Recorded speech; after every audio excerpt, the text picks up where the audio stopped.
Olá! Bem-vindo à nossa sexta aula. Nesta aula, iniciaremos os nossos estudos de resistividade e estratificação do solo. Dividimos nosso estudo em 4 partes. Nesta primeira parte, iremos aprender os conceitos, normas e metodologia de medição.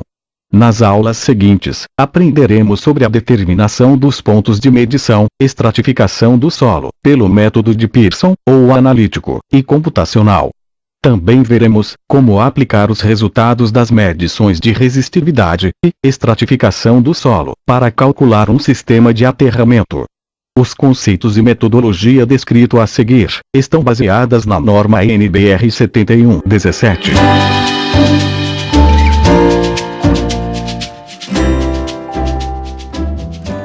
Definição de resistividade do solo.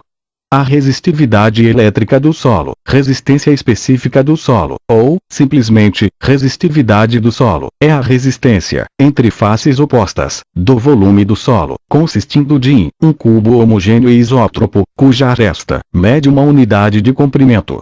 Veja a ilustração ao lado. Se colocarmos um determinado tipo de solo, homogêneo, em um cubo de 1 metro de aresta, e medir a resistência elétrica entre faces opostas deste cubo, esta será o valor da resistividade, em ohms vezes metro.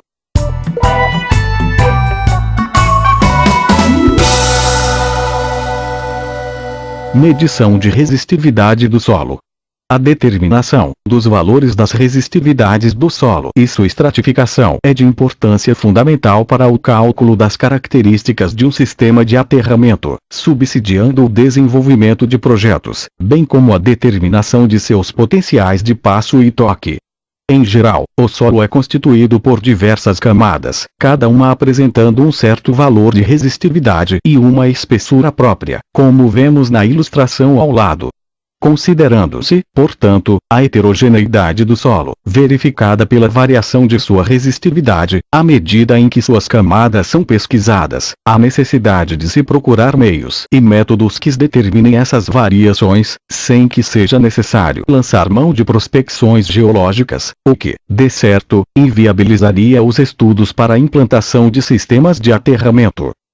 Assim sendo, foram desenvolvidos métodos de prospecção geoelétricos, que se caracterizam pela facilidade operacional e precisão fornecidas.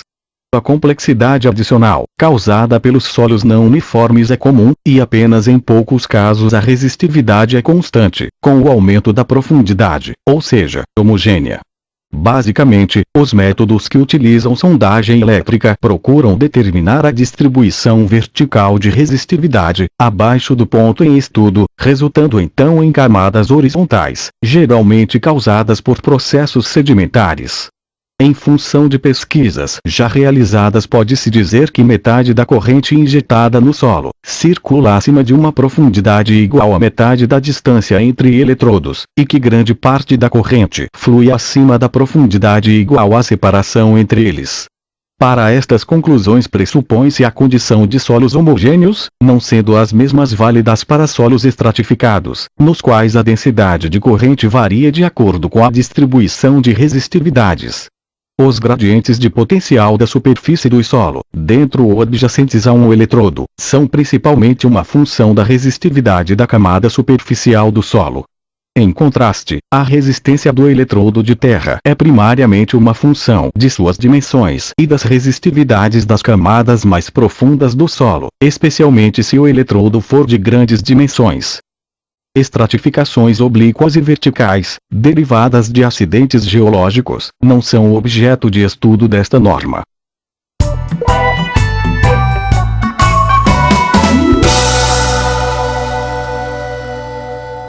Metodologia de medição. São os seguintes os métodos de medição: a amostragem física do solo, método da variação de profundidade, método dos 2 eletrodos, método dos 4 eletrodos, com os seguintes arranjos: arranjo do eletrodo central, arranjo de Lie, arranjo de Werner, arranjo Schlumberger, ou Palmer.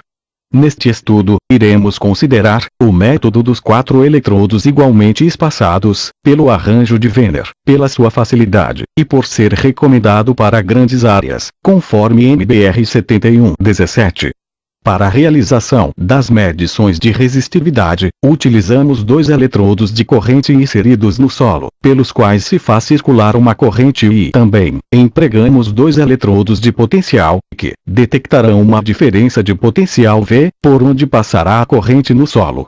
Assim, podemos mostrar que a resistividade do solo é proporcional ao potencial V, e corrente I, que circula no solo.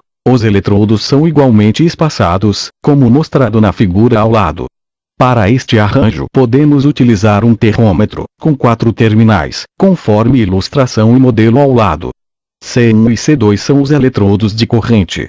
A tensão é medida entre os eletrodos P1 e P2 do arranjo, sendo a distância entre eletrodos adjacentes e B a profundidade de cravação destes. A resistividade em função de A e B é dada pela equação, onde ρ é a resistividade do solo, em ohms vezes metro. A é o espaçamento entre os eletrodos, em metros. V dividido por I é a resistência medida no aparelho, em ohms. B é a profundidade de cravação dos eletrodos.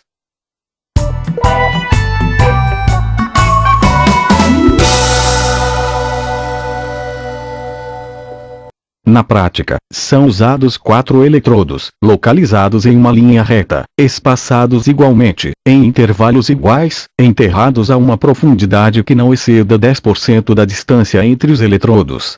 Essa equação é aproximadamente a resistividade média do solo na profundidade A. Os eletrodos do instrumento devem estar sempre firmes e com boa aderência ao solo. Solos arenosos ou rochosos podem requerer adição de água ao redor do eletrodo para facilitar o contato elétrico.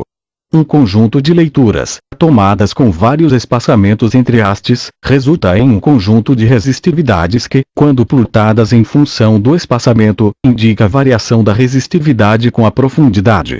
Por exemplo, se o espaçamento for de 4 metros e os eletrodos forem cravados a 20 centímetros, a equação simplificada pode ser utilizada, mas, se o espaçamento for de 1 metro, ter-se-ia que cravar o eletrodo com menos de 10 centímetros, o que geralmente não é suficiente para ter um contato adequado com o solo. Na próxima aula iremos aprender qual o número mínimo de linhas de medição, os croquis recomendados para áreas com diversos tamanhos e formatos, bem como o procedimento de medição para o arranjo de Wiener, conforme são apresentados no anexo A da norma NBR 7117. Até lá!